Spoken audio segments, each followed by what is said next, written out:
Welcome to VoteProPot-Cast, the award-winning cannabis news podcast brought to you by VoteProPot.com. Here are your hosts, Phil Adams, Jay Britton, and Andrew McCreadies. How is the coronavirus pandemic affecting marijuana legalization efforts? We're going to talk about that. Also, Andrew has some tax tips for this time of year for your hemp business. That is business. And the mayor of North Carolina tweets out a vape pen photo. What the hell's up with that? We have this and a bunch of other stuff for you today. Welcome, everybody, to Vote Pro Podcast. We're going to start off, however, with some news about cannabis sales. Take it away.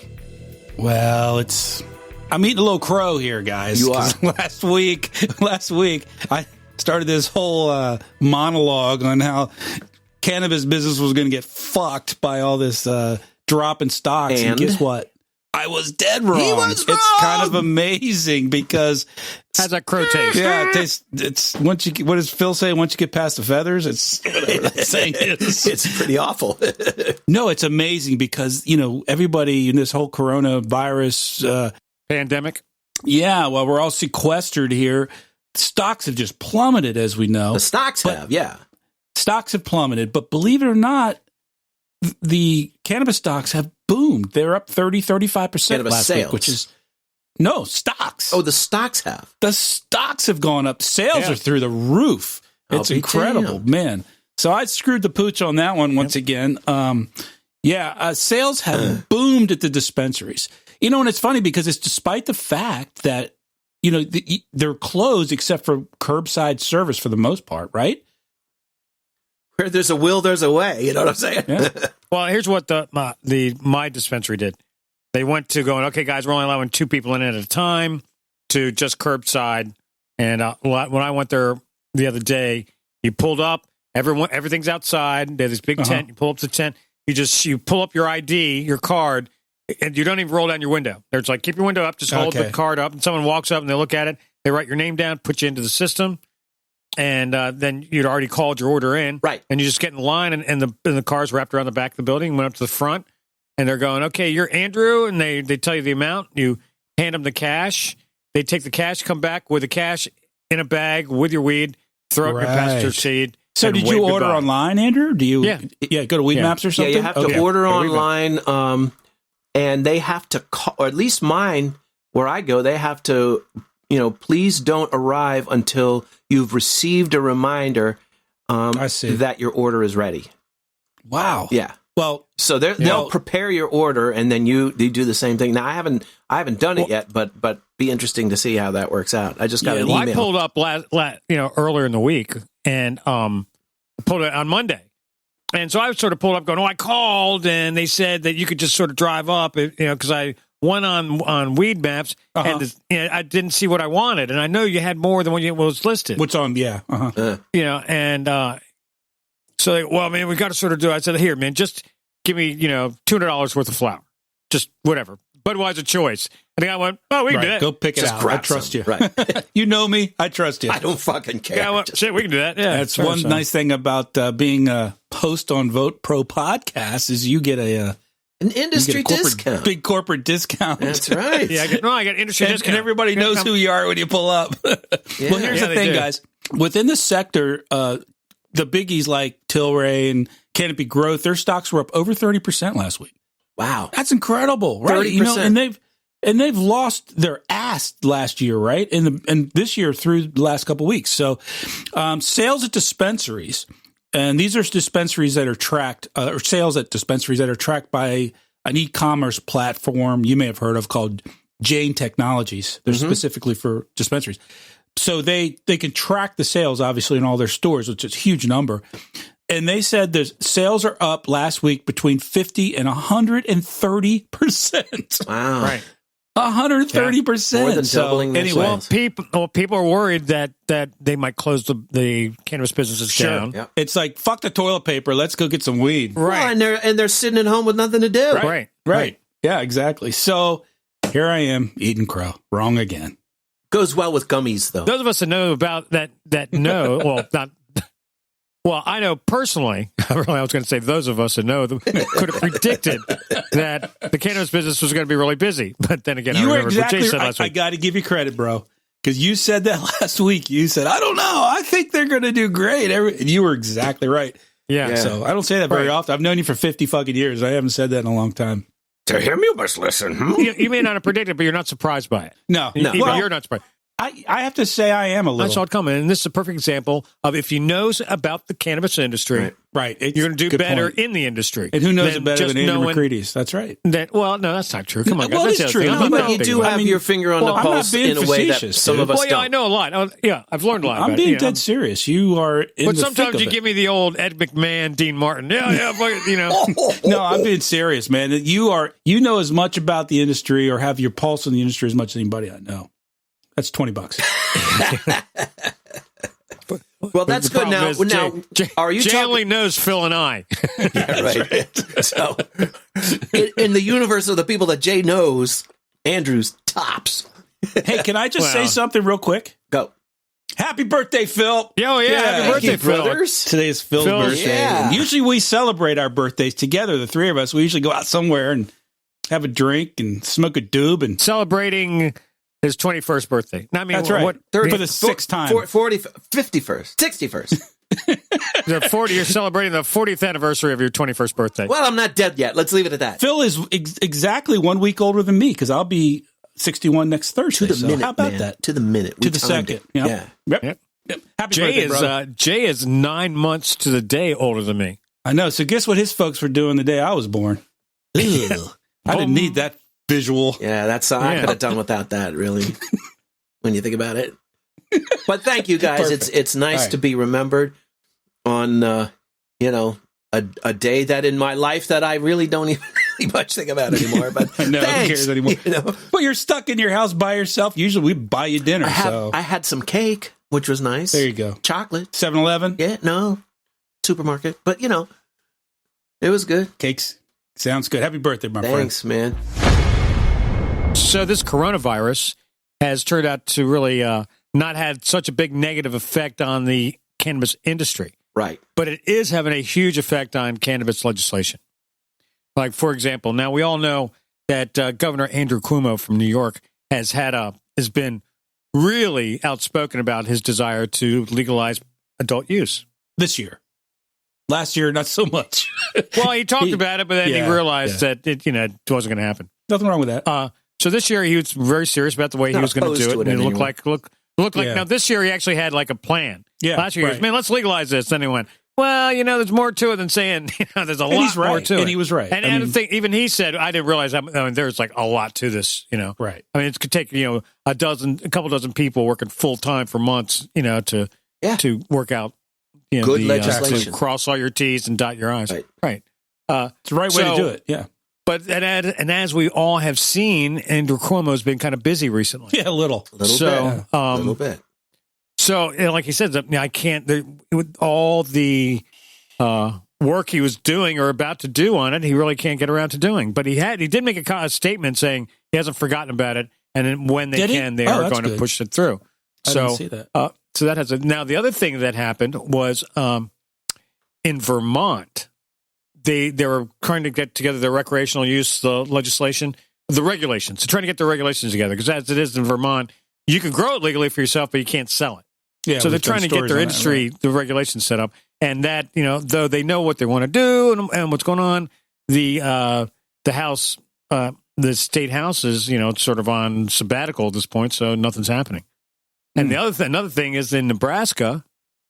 Their attempt to get signatures on a petition to legalize their ballot initiative to legalize medical use in Nebraska, as they've stopped, going out for signatures. Yeah, you walk up to someone, you want to sign this? Stay away from me. That's something we don't think about. But right. You're right, Andrew. That has a huge Unless you got a 6-foot pen. Right. Exactly. But Nebraska, yeah, who would have thought? Who'd have thought? Yeah. Now, how quickly do you think it would be legal around the country if cannabis proved to be an effective treatment for COVID-19? Would it be like tomorrow or maybe the next day? Or I don't know about that. But if it was a provable cure for erectile dysfunction, it would have been legalized yesterday. At least in Washington it would. Hey, Phil just turned 61. Sign him up. I don't know what to say about that. Okay. Well, I'm sure. So these are a couple examples of how the coronavirus has affected legalization efforts. And I'm sure there's even more, on probably smaller scales. But on the other hand, this coronavirus has shown that cannabis is now mainstream. Not only mainstream, it's an essential business. It is an essential business.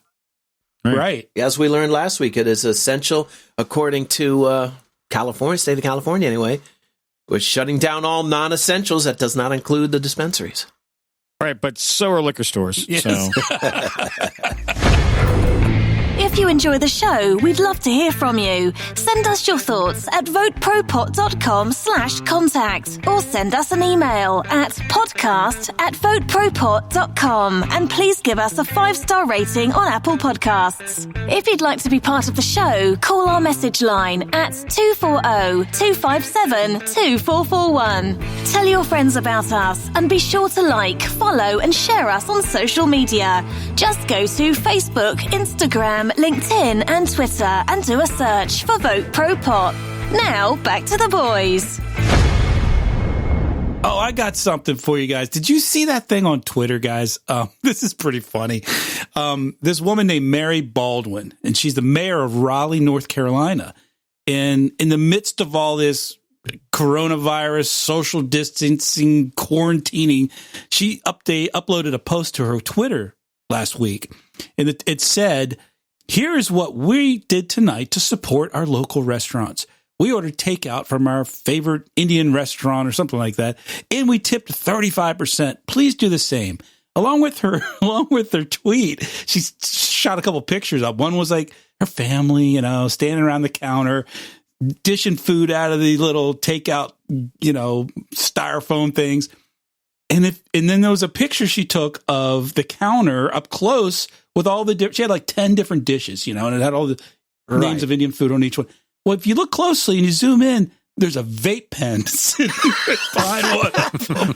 And it looks... Nice job, Mrs. Mayor. It looks to be it's a THC pen, I'm pretty fucking sure. Now, she didn't dispute it or say anything, but she didn't realize when she put it up there, the Twitter went bananas. You can imagine people. I mean, especially people who are like, what a fucking hypocrite. Here she is, the mayor. Everything's illegal in North Carolina. You can't, get medical. You can't get, and here she is with her vape pen eating Indian food in the house. Right, but the last thing you want is for her to lose her job. You say more power. We got a mayor that obviously is pro-pot. More power. I think it's great. Yeah. No. When she runs for re-election, I'm going to, even though I don't live in North Carolina, I'm going to donate to her campaign. But I'm pretty sure she didn't intend for the general public at large to see her vape pen.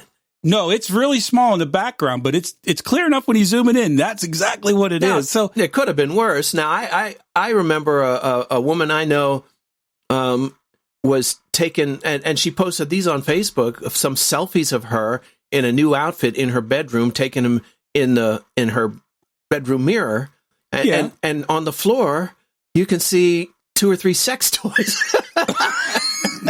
She's posting out to the whole world with all her power tools in the background. Hey, that's why you tell your kids every picture you put online is there forever. Okay, and so for the whole universe to see. Doing. Well, like I said, Twitter went nuts with people calling her a hypocrite and saying, how come the mayor can have her THC in her house, but if I do it and get pulled over, I'm in trouble, big trouble. I think. Good point. North Carolina. Well, maybe the police answer to her. Well, here's what happened. Yeah, but that's still corruption. The first few tweets that you look at, the people comment, they hashtagged the North Carolina State Police and the county police in the hashtag, which is kind of funny.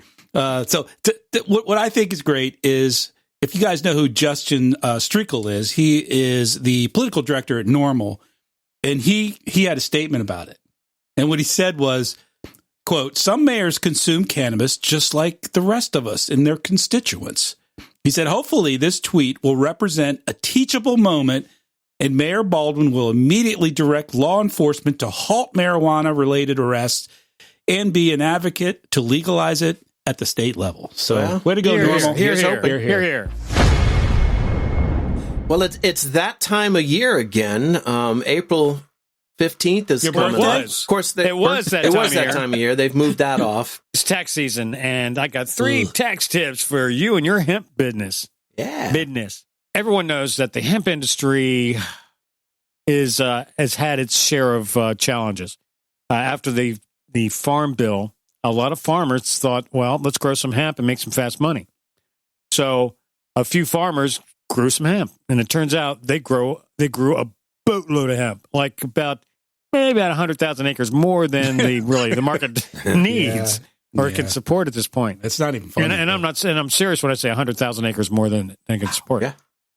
So there's a lot of these businesses out there that are struggling, and because they're farmers, they're not really into the cannabis industry. They don't know what to do with the product because they thought someone was going to pull up with a truck full of cash for them.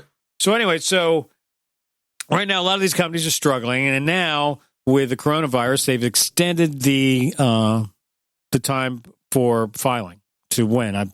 It's like in July, I think it's June or July, or June or July. Yeah. So it's like you got plenty extra time. But anyway, right. Anyway, there's a couple ideas for people in the hemp industry for ways for them to save money on their taxes. Mm-hmm. First one, a lot of people that got into the hemp business were already in the cannabis business. So if you want to save money, you make your hemp business a separate entity from your cannabis business. That's that way you can file, you can write things off in your taxes. That's going to be a lot better. What are you, obviously. A CPA now? Yeah. I'm impressed. He knows the business. That's great. Because you can't write off any of that stuff if you're in the cannabis business. Right. That's the problem. That makes sense. Good sense. Another thing that you can do in the cannabis industry, which affects, I think it might affect which state you're on or whatever, but some companies are actually starting to sell their product abroad. I mean, they're exporting it. Mm-hmm. And I think when you do that, it is. It's hemp, hemp product, or a CBD product. And I think that will affect the tax you pay, right? Because from what I understand.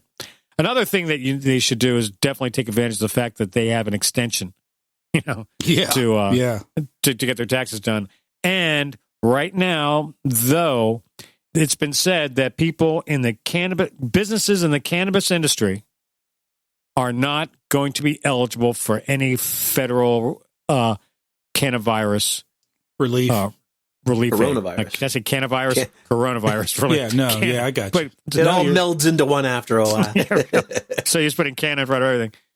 No, so they won't be eligible, but hemp farmers might be. I think they will be. Right. So this might be like a saving grace to some of these hemp farmers who probably weren't going to sell it anyway. This may be a little relief is going to help them take the loss. Sure. May not be, I know some hemp farmers took a big loss. Some are maybe got like $20,000 or $30,000 into it if they planted an acre or two. There's a hemp company in Kentucky that's a multi-million-dollar company that just declared bankruptcy. Wow, that's terrible. Well, I mean, there's a lot of that going around, unfortunately, and hopefully some relief is coming their way. Right, and I think the hemp industry can sort of, I'm not saying shadow or mirror the THC cannabis industry, but I think it's just proof that it ain't all sunshine and flowers and profits. It's not just, you're not growing money on trees in this industry. It's not that easy. No. A lot of people think it's going to be a fast, easy buck, and it's not fast and it ain't easy. Well, when it comes to agriculture, like Phil. I'm neither fast nor easy. The government's so deeply involved in agriculture. There's all these subsidies, and we'll pay you to grow corn, or we'll pay you to grow soybeans. And hemp hasn't had that advantage yet because it hasn't been around long enough. So, maybe this, and the reason, as against regulations as I tend to be overall, and Phil and I would agree on that. I would. In agriculture, it's required because everybody would grow corn or whatever. I don't know that much about it, but I'm just saying that's where the money is. So what the government does is says, I'm going to pay you, farmer A, not to grow corn, but to grow soybeans, and I'm going to make sure you have the same income that the guy growing corn is. that's the kind of thing they do, as I understand it, to kind of even it out. And I don't think hemp. Well, I think there's more crony capitalism in some of the industries. I'm sure you're right. Big sugar. I'm sure you're right. They could survive just fine without corporate handout or government handouts. I'm sure you're right. But what I'm saying is, I think the reason for it is a good one, because if you were a farmer, wouldn't you grow the crop that's going to make you the most money, that's the most profitable on the commodities market? Well, so nobody's going to grow the ones that aren't. So they try to do something to even that out. The problem is, like everything government does, like you said, Phil, is you get into the crony capitalism thing where somebody just reaps the benefits and takes advantage of it, even though they're a multi-billion-dollar corporation. And I don't think was the purpose. My whole point is that hemp hasn't had that advantage yet, as I understand it. No. Well, it's the only second year. I mean, it's the second crop. Right. Exactly. Second crop is going in the ground now. Right. Or soon. Exactly. So, Jay, what else you got on the state update front? Anything going on around the country? You know what? I got a state update. I mean, it's kind of slow with everything else just kind of stopping. It really is, because, like Andrew said earlier, legislators are pretty busy right now with other stuff. So I got only two for you. Alaska has a Senate Bill 8, which has been around for a bit. What it does is it seals convictions of past marijuana possession of offenders. So in other words, it doesn't expunge them. It doesn't expunge you, but it basically closes the file so nobody can go see it. So anyway, Alaska, that's SB 8.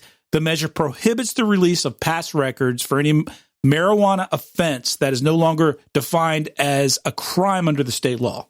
So if now it's legal to have, let's just say, an ounce of weed, I don't know what it is. And if you got busted for an ounce of weed, it's not on your record. It's sealed. Well, it's not on your record, but nobody can find it. Nobody can get to it. So that's a great law. And the other one is California, and that is some legislation that's pending, Assembly Bill 2355, which protects registered medical marijuana patients from employment discrimination.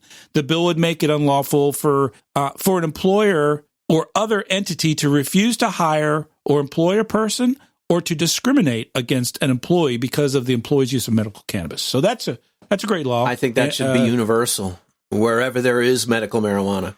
Once again, California's ahead of the curve.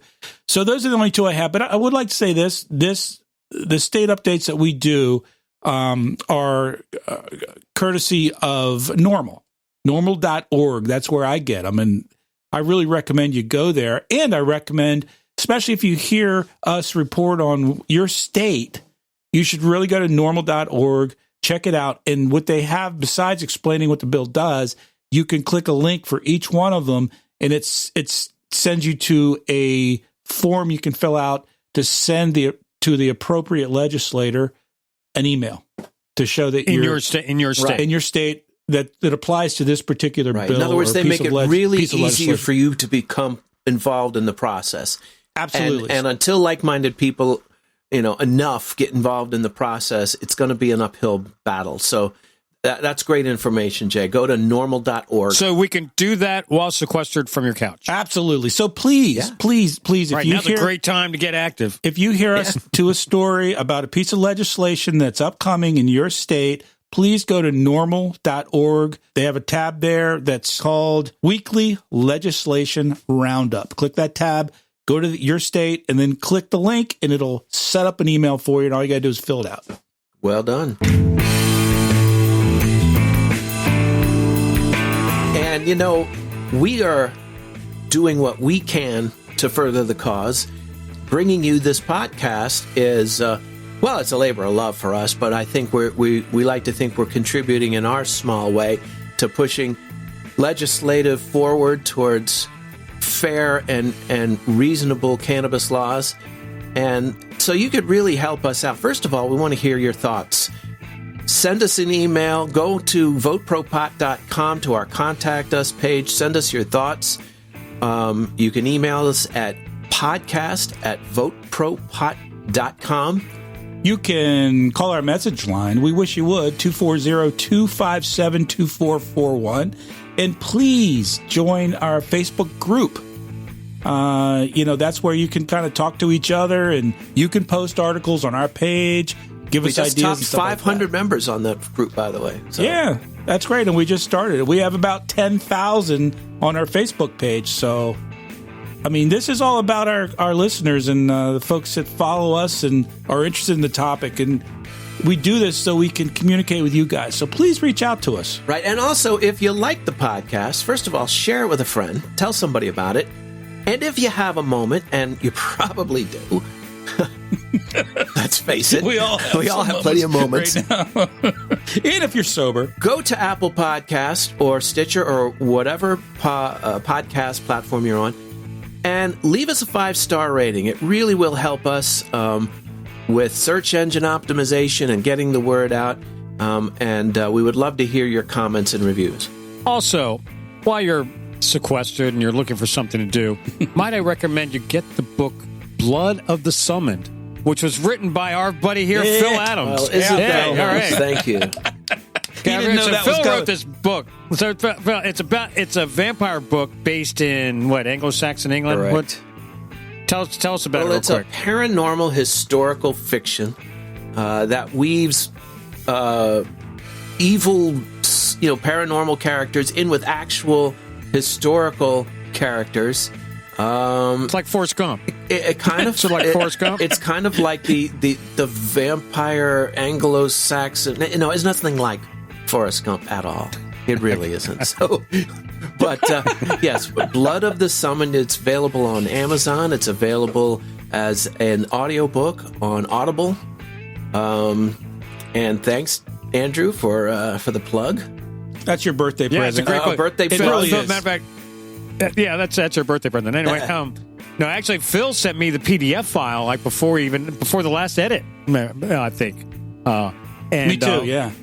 And I was blown away. I read it like a couple of days. It was really good. It was one of you couldn't put it down. But it's about vampires, and I wasn't really a big vampire guy. I'm Yeah, like, same I'm not here. into like glitter and loving playing softball. Right, shit, nah.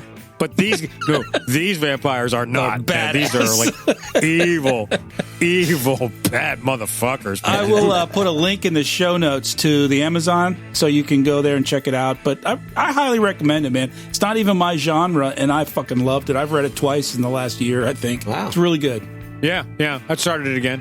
Yeah, but it's really entertaining and it's very well written. I really couldn't believe like God, Phil can write this good. Phil is a writer for a living, by the way. So. Yeah, by the way, yes, and Phil's He's a not just wonderful some writer. hack who threw a book together. Hey, listen, I can tell you real quick. Over the years, I've worked with artists because being a musician and a producer, I get people coming to me every few years. Hey, I wrote a screenplay or I wrote a book, and I'm like, fuck. Can you read and tell me what you think? And I can't tell you how many times I've read them and gone, oh, what am I going to say? This fucking sucks. This is so bad. Phil sent me his book. I couldn't put the fucking thing down. It is really entertaining. Really good. Oh, it was good. Well, you guys Yeah, are very okay. nice. Thanks so much. His head's about to blow up. Look how big it's getting. Like it's No, actually, he did an audiobook. You read the whole audiobook, Yeah, right? yeah. But he did the prelude is really good. So let's put a link to just that. Okay. How long is it? Like 5-10 minutes long, maybe? Yeah, something like that. It's really short, but it leaves you. I've listened to it like a dozen times because it's really, really well done. It leaves you kind Phil, of, just so people know, Phil does voiceovers and all that kind of shit. So he's really good at voices and stuff. And he did the characters, and it's like, whoa, it's really creepy, man. It's great. Very cool. Okay, so besides reading a book, you can also find out more about the cannabis reform by checking us out on social networking. So go to LinkedIn, Instagram, Facebook, and Twitter and do a search for Vote Pro Pot. Lock me up. Find me good. Label me a menace to your quiet neighborhood. I don't grow no plants. The state says I can't. That's not freedom. Freedom. That's the point. Smoke a bowl. I roll a joint. Do what I want. If I hurt nobody, that's the point. And if I want to get high, why shouldn't I? That's not freedom. Freedom. That's the point.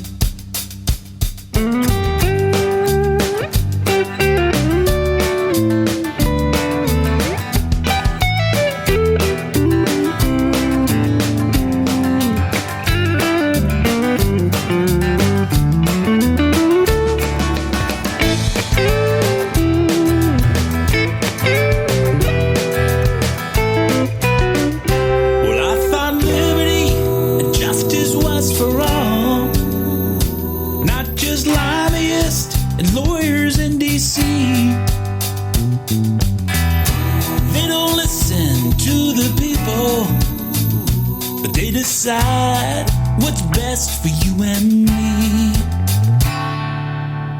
Smoke a bowl or roll a joint. Do what you want. If it hurts nobody, that's the point. So let's get high, yeah, you and I. It's called freedom, freedom, freedom. It's called freedom, freedom, freedom. Oh yeah, that's the point.